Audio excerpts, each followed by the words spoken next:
अपने दर्शकों को नमस्ते, प्रणाम, सलाम, जोहार, जय हिंद। देखिए, मैं जो अभी वीडियो दे रहा हूँ आप लोगों को बीच में, पूर्व में भी मैं एक वीडियो यह दे चुका हूँ और अभी जो वीडियो दे रहा हूँ वो खास करके जिनके बच्चे सीपी सेरेब्रल पाल्सी यानी प्रमस्थीय पक्षाघात से ग्रसित हैं, ऐसे लोगों के लिए, ऐसे बातों के विशेष शिक्षकों के लिए बहुत उपयोगी है। अब यह है कि CP cerebral palsy, CP cerebral palsy क्या है। देखिए, प्रमस्थीय पक्षाघात को अंग्रेजी में सेरेब्रल पाल्सी कहते हैं, एक कन्फर्म है। सेरेब्रल का अर्थ मस्तिष्क के दोनों भागों माने 1 और 2 हेमिस्फीयर, दोनों भागों। पाल्सी का अर्थ ऐसी अमानता या क्षति से जो शरीर के गति को, नियंत्रण को नष्ट करता है। यानी सेरेब्रल मस्तिष्क का दोनों भाग और पाल्सी से अर्थ ऐसा है कि जो हमारे मस्तिष्क को नियंत्रण करने वाला गति का जो नियंत्रण करता है या नष्ट करता है या खत्म करता है, यानी हमारा मस्तिष्क फंक्शन को जो बर्बाद करता है उसे पाल्सी कहते हैं। और सेरिब्रल मस्तिष्क के भाग, दोनों भागों को सेरेब्रल कहते हैं। यानी खास करके यह मस्तिष्क से जुड़ा हुआ मामला है।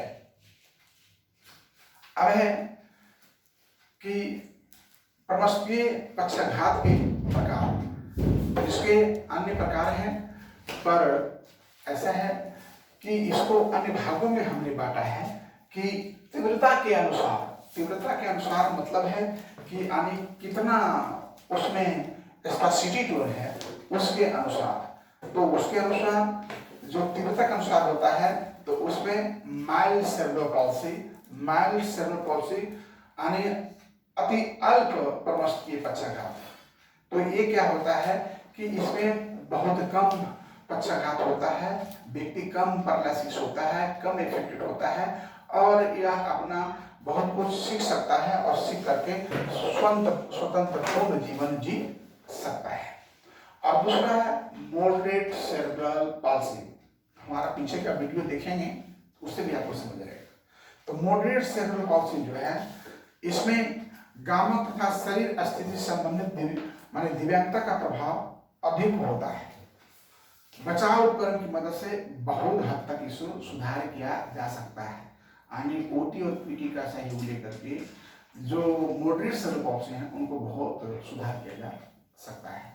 और थर्ड जो है सीवियर सेरेब्रल पाल्सी, इसमें गामा तथा शरीर के संबंधित दिव्यांगता पूर्णतः प्रभावित होते हैं, जिससे इसमें दोनों व्यक्ति को या इससे ग्रसित बच्चे को आपको आजीवन देखने की जरूरत पड़ती है। यानी उसको फिर से समझ लें कि जो माइल्ड सेरेब्रल पाल्सी है उसको ओटी, पीटी और एसटी दे करके हम जीवन जीने के योग्य बना सकते हैं। और जो मॉडरेट सेरेब्रल पाल्सी है इसे भी हम कुछ ट्रेनिंग दे करके जिंदगी जीने योग्य बना सकते हैं एसटी द्वारा। और जो प्रथम कैटेगरी हमारा माइल्ड था वो एजुकेबल होता है, उसको कुछ पढ़ा लिखा सकते हैं। और जो मॉडरेट होता है वह ट्रेनेबल होता है। और जो सीवियर सेरेब्रल पाल्सी की बात कर रहा हूँ भाई, एक कस्टोडियन होता है, यानी आजीवन इसको देख रेख की आवश्यकता होती है। इसमें कोई विकास नहीं हो सकता, इसका विकास डिक्रीट कर जाता है, अवरुद्ध हो जाता है और रुक जाता है। तो ये मैंने तीव्रता के आधार पर बताया। अब दूसरा, प्रभावित अंग की संख्या के अनुसार, यानी व्यक्ति का अंग कैसे प्रभावित होता है, तो उसके अनुसार हम मोनोप्लीजिया कहते हैं। मोनोप्लीजिया इससे अंतर्गत आने वाले प्रमस्थीय पक्षाघात से कोई एक हाथ या एक पैर प्रभावित होता है। यानी एक हाथ और एक पैर, चाहे दायां और बायां, लेफ्ट और राइट, तो उसको हम मोनोप्लीजिया कहते हैं। हेमीप्लीजिया, इसमें व्यक्ति के एक ही तरफ के हाथ पैर, यानी कोई हेमी माने आप साफ समझते हैं आधा, तो और left upper and lower limb और right upper and lower limb, यानी हमारा शरीर का आधा भाग ऊपर और नीचे, upper and lower limb, upper limb कमर से ऊपर, लोअर कमर से नीचे जब इफेक्टेड होता है तो इसे हम हेमीप्लीजिया कहते हैं। डायप्लीजिया, इसमें ज्यादातर दोनों पैर प्रभावित होते हैं। जैसे एक बच्चा अभी हमारे पास है ना, वो क्या नाम है, दोनों पैर से दीपू रवानी, राइट, दीपू रवानी, दोनों पैर से upper limb 100% okay and both lower limb is affected, so that called diplegia. And paraplegia, इसमें व्यक्ति के दोनों पैर प्रभावित होते हैं, जिससे इस अवस्था को पैराप्लीजिया कहते हैं। और क्वाड्रिप्लीजिया, क्वाड्रिप्लीजिया पूर्णतः समझ जाइए, जिसका both lower and both upper limb प्रभावित हो। आने कहने का मतलब है पूरा अनएफेक्टेड हो, अपर एंड लोअर बोथ लिम्ब चारों, तो उसे हम क्वाड्र मीन्स चार, तो उसे हम क्वाड्रिप्लीजिया कहते हैं। तो मैंने आपको बता दिया कि तीव्रता के अनुसार माइल्ड, मॉडरेट और सीवियर, प्रभावित अंगों के अनुसार आपका मोनोप्लीजिया, हेमोप्लीजिया, डायप्लीजिया, पैराप्लीजिया, क्वाड्रिप्लीजिया, और चिकित्सीय लक्षणों के अनुसार देखिए। अब चिकित्सीय लक्षणों के अनुसार जो है इसमें स्पासिटी कहते हैं। नंबर 1 स्पासिटी, इसका अर्थ यह कि कड़ी या तनी हुई मांसपेशियां, यानी लाइक दैट, हाँ वो होगी ना और फोड़ेगा, दिस इज कॉल्ड, उसमें क्या होता है कि स्पासिटी टोन ज्यादा होता है। नाम सुन रहे हैं, स्पासिटी माने तना और कड़ा हुआ, लाइक दैट। अब दूसरा एथोटेसिस, एथोटेसिस का अर्थ होता है अनियंत्रित गति से बचाव, जो अपनी इच्छा से कोई अंग का संचालन करना चाहता है तो उस शरीर अनियंत्रित गति से करने लगता है। यानी कहने का मतलब है कि आपका जो एथोटेटिस है वह आप शरीर का कुछ काम करना चाहेंगे। वैसे कोई बच्चा खाना चाह रहा है तो खाया, लगाया और खाया, तो खाना यहाँ नहीं, खाना यहाँ चला गया। यानी हम कुछ जब कार्य करते हैं तो हमारा गति, हमारा नर्वस सिस्टम, हमारा कार्य अपने वश में नहीं रह करके अनियंत्रित हो जाता है, तो उसे हम क्या कहेंगे, एथोटेसिस। एंड एटेक्सिया, एटेक्सिया जो है इसका अर्थ है कि अस्थिर और अनियंत्रित गति होना। इसमें बच्चों का संतुलन खराब होता है। ऐसे बच्चे बैठने या खड़े, माने बैठ जाएगा, उठ नहीं पाएगा, उठ जाएगा, बैठ नहीं पाएगा, यानी बैठने उठने के बीच में उससे ज्यादा परेशानी होती है, और जब बैठेगा उठेगा तो गिरने की संभावना ज्यादा रहता है। इसमें मांसपेशियां तनाव कम होता है, पर गामक विकास जो है ना वो पिछड़ा हुआ होता है, यानी फाइन मोटर, ग्रॉस मोटर बहुत पिछड़ा हुआ होता है। और एक होता है मिश्रित, मिश्रित यानी कि मिला हुआ है। इसमें आप देखेंगे कि डिफरेंट प्रकार के, जैसे कि आपको चल भी नहीं सकता, बोल भी नहीं सकता, सुन भी नहीं सकता। मिश्रित मतलब आप समझ लें, मिश्रण यानी मिक्स किया होगा, तो डिफरेंट टाइप्स का इसमें रहता है। तो अभी आपको जो हमने बताया एक एट ए ग्लांस एक बार और हम इस पर चर्चा कर लेते हैं, ताकि आपको यह वीडियो ढंग से समझ में आ जाए। यह हो गया माइल्ड, माइल्ड, ठीक है, मॉडरेट,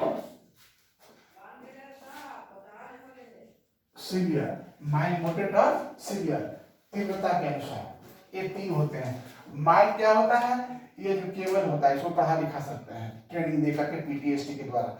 मॉडरेट क्या होता है कि इसको हम प्रशिक्षण देकर के जीवन जीने के लायक बना सकते हैं। और सीवियर क्या होता है, एक कस्टोडियल होता है, इसमें विकास रुक जाता है, डिक्रिएट कर जाता है, अवरुद्ध हो जाता है, तो इसमें हम क्या कर सकते हैं, जीवन भर इसको देख रेख की आवश्यकता पड़ती है। अब अंग प्रभावित के अनुसार, जो अंग प्रभावित है उसके अनुसार, तो मैंने पहला बनाया मोनोप्लीजिया। पहला क्या है, मोनोप्लीजिया। दूसरा क्या है भैया, मोनोप्लीजिया, हेमीप्लीजिया, हेमीप्लीजिया। तीसरा क्या है, मोनोप्लीजिया, हेमीप्लीजिया, डाइप्लीजिया। चौथा क्या है, पैराप्लीजिया। पांचवा क्या है, क्वाड्रिप्लीजिया, क्वाड्रिप्लीजिया। देखिए, तो अंग प्रभावित के अनुसार 5 प्रकार के होते हैं। मोनोप्लीजिया, मोनोप्लीजिया इसके अंतर्गत आने वाला प्रवस्थित पक्षाघात, कोई हाथ या पैर प्रभावित होता है, कोई हाथ या पैर। हेमीप्लीजिया स्पष्ट है, हेमी मतलब हाफ, आधा, इसमें व्यक्ति का एक ही तरफ के हाथ या पैर और राइट और लेफ्ट, हेमी। और डाइप्लीजिया, डाइप्लीजिया में ज्यादातर दोनों पैर प्रभावित होता है, जैसे हमारा दिनेश रवानी, अपर लिम्ब ठीक है, बोथ अपर लिम्ब पैरालिसिस है। पैराप्लीजिया अपर एंड लोअर, उसमें लोअर लिम्ब इफेक्टेड होता है एज डाइप्लीजिया।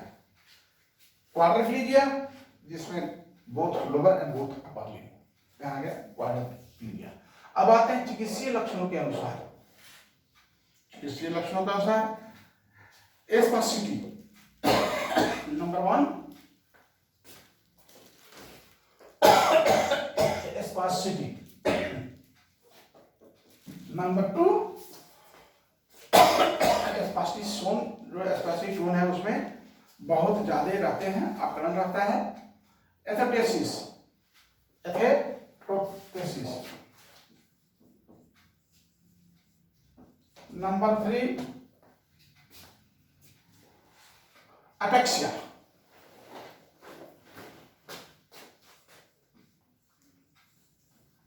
नंबर 4 आपका कंपाउंड, मिश्रित, जिसको बोलते हैं मिश्रित। देखिए, हम एकदम इंग्लिश को तोड़ करके, हम लोग जो पढ़े इसमें हिंदी मीडियम में कोई बुक नहीं थी, अब तो सारा बुक हिंदी मीडियम में आ गया है। तो हम लोग पढ़े इंग्लिश जरूर, पर आप लोग की लेवल को देखते हुए हम पूर्ण रूप से हिंदी मीडियम में पढ़ा रहे हैं। हिंदी को चूज करके पहले पढ़ता हूँ, तब आप लोगों को पढ़ाता हूँ। तो पहला जो है स्पास्टिसिटी, आप समझ रहे हैं, इसमें स्पास्टिसिटी ज्यादा होता है। एथोप्टेसिस, इसमें जब हम कुछ कार्य करना चाहते हैं तो उस कार्य हम करते जरूर हैं, लेकिन उस पर नियंत्रण हमारा नहीं होता है, एक बैठ हमारा नियंत्रण खो जाता है। जैसे एग्जाम्पल बताया, खाना चाह रहे हैं खाने के लिए, लेकिन खाना लाते हैं इधर चला जाता है। इसके बाद अटैक्सिया, इसमें अनियमित गति होता है, गति होता है पर इसमें अनियमित होता है, आने उठने बैठने में परेशानी हो जाती है। और मिश्रित क्या होता है, कंपाउंड, कि आपका उसमें अनेक प्रकार के समस्याएं होती हैं, मल्टीपल डिजीबल कह सकते हैं उसको आप, जिसमें चलना, बोलना, सुनना, समझना सारा कुछ इफेक्टेड होता है। इसके साथ हमारा जो आज का वीडियो सेरेब्रल पॉल्सी पे है, तो टाइप्स ऑफ जो सेरेब्रल पॉल्सी है, सेरेब्रल पॉल्सी के जो प्रकार हैं, इस पर types of CP, types of CP मेरा समाप्त होता है, जिसमें मैंने 3 प्रकार से बताया, तीव्रता के, प्रभावित के और चिकित्सीय के आधार पर। 3 यहाँ हैं, 5 यहाँ हैं और 4 यहाँ हैं। यानी 5, 3, 8 और 4, 8, 4, 12, टोटल 12 प्रकार के सीपी पाए जाते हैं। और 12 को तभी आप रख सकते हैं जब 12 प्रकार के आप पेशेंट को देखे हों। मैंने 1-2 नहीं, हजारों, 2-4 हजार ऐसे केसेस को मैंने देखा है, क्योंकि मुझे काम करने का पूरे बिहार में मौका मिला, झारखंड के 24 राज्यों, 24 जिलों में काम करने का मौका मिला। मैंने बहुत किसी को देखा है, इसलिए मैं एक बार भी किसी चीज को स्टडी करता हूँ तो मेरे जहन में कुछ बातें आ जाती हैं और उसके स्तर पर आपको हम बताने के लिए स्वतंत्र हो जाते हैं। जय हिंद।